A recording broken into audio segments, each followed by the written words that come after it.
Good day, everybody, and welcome to another edition of the Military and Foreign Affairs Network. I am your host, the voice of reason. Today we're continuing our ongoing coverage of the various conflicts taking place around the world. The upcoming World War that the world is steadily marching to on this one-way track towards global conflict.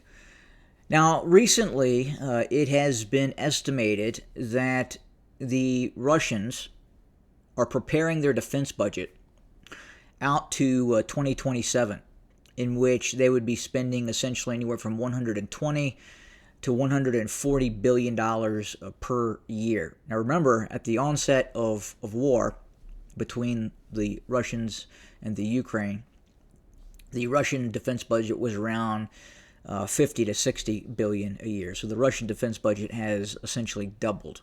Now, that's not to say it could even increase further. Now, at the same time, we are seeing this continued military alliance forming. We are seeing a military alliance between the Russian Federation. We are seeing a military alliance between China, North Korea, and Iran. So again, Russia, North Korea, China, and Iran.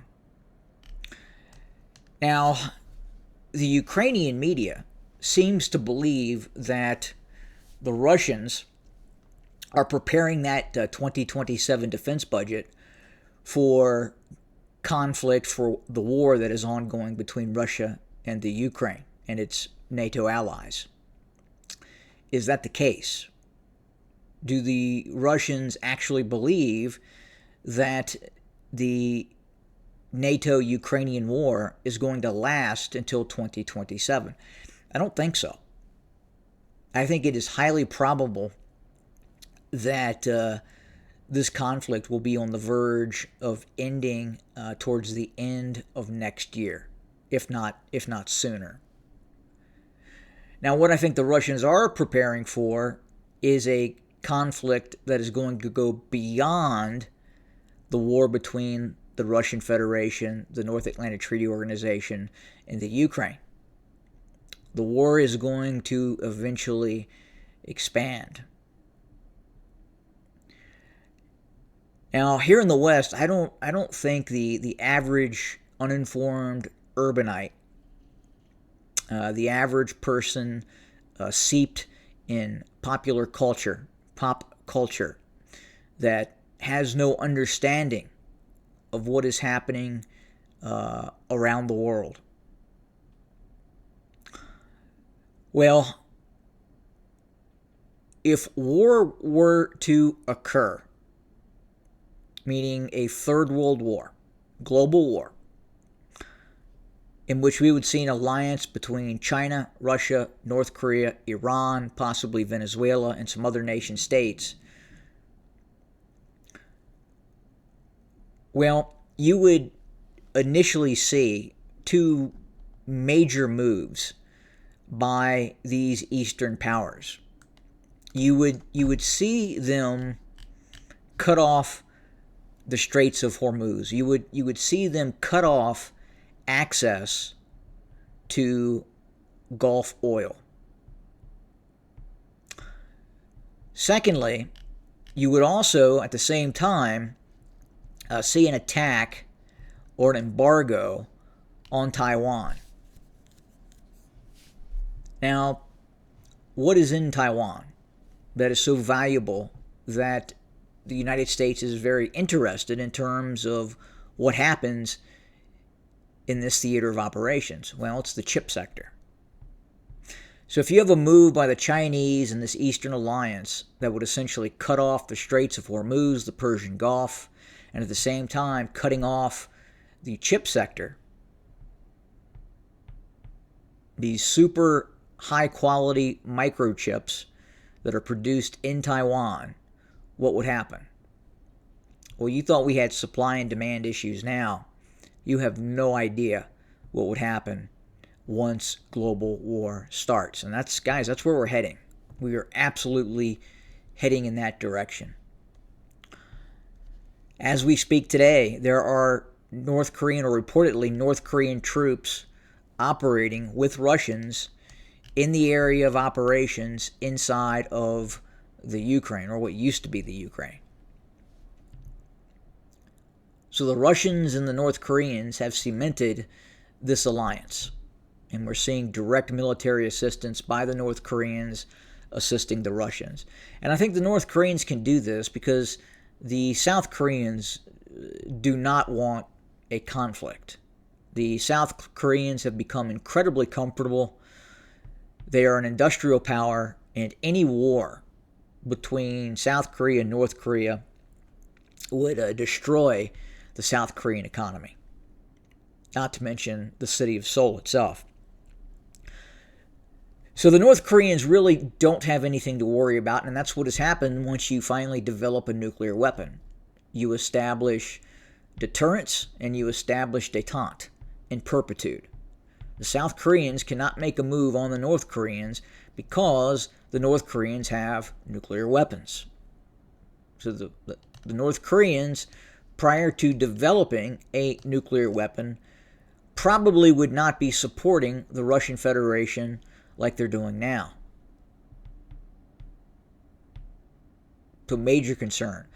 North Korea is a almost 100% completely militarized state. A very formidable military capability, and especially a capability in terms of producing weapon systems. So again, as we watch this conflict continue, and I'm talking about the conflict between the Russians and the Ukrainians, I don't think the Russians, in preparing this defense budget out to 2027, are preparing for the continuation of armed conflict in the Ukraine. I think they're looking at the possibility of armed conflict taking place elsewhere. We're seeing the Russian Pacific Fleet operating with the Chinese Navy. We are seeing this interoperational capability start to take place. So these nation states, Russia, China, Iran, North Korea, I think they see what's coming. And at the same time, I think there are elements within the West, the ununited states, Europe, Western Europe, Eastern Europe, that sees where things are heading right now. And we're heading towards, beyond a shadow of a doubt, global war. It's going to happen. The track that we are on right now is one of global war. Absolutely. Now, circling back to both the war in the Ukraine and how much support will the Ukrainians continue to get from the ununited states? I don't know. I think right now the United States is heading for a rupture, a fracture that the U.S. has never seen before nor experienced. If we look what's happening right now with the hurricanes, what happened in the Western Carolinas, if we look what is happening or what is about to happen with Florida and Hurricane Milton, if we look at all the money that is being spent designed to fraudulently control the outcome of elections by the Democrat Party in terms of handing over billions and billions of dollars to illegal aliens flooding the United States, the ununited states. That money, which was earmarked for disaster relief, is going towards individuals and groups of individuals that are probably going to change the outcome of our elections and essentially destroy the country. The groups of peoples that are coming into this country right now offer nothing to the United States other than slave labor and indentured servitude. That's it. That's all they offer. And they also offer the Democrat Party votes. That's it. Now, at the same time, this perfect storm is forming between the actual hurricanes, what is happening with the immigration and the influx of aliens, and then finally the nail in the coffin, the could-be nail in the coffin that is coming for the un-United States is the election. And right now, the many of the red states are just seeing how weak and disjointed the federal government is in its response to these hurricanes. At the same time, I think many people are looking at what is going to be a very fraudulent election controlled by the Democrats. And that is going to tear the fabric of the United States, the un-United States, completely apart. We are going to rupture. We are going to fragment, and we will probably enter a state of revolution or civil war. Or at the best case scenario, protracted civil conflict. Now, under those conditions, is the United States, the un-United States, going to continue to hand over hundreds of billions of dollars to the Ukraine? No, probably not. Probably not.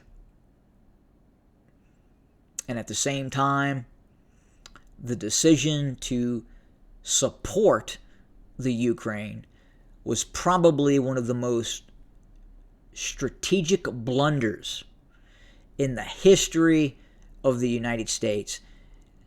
By supporting the Ukrainians, we pushed the Russian Federation into the sphere of the Chinese. We provided what was necessary for the unification of probably the largest military alliance in history that could go against the United States. That is an alliance between the Russian Federation, the Chinese, the North Koreans, the Iranians. And again, just to harp on World War III, this is going to be like something the Earth has never seen before. Look, we've done this before, and humanity will do it again. That is global war.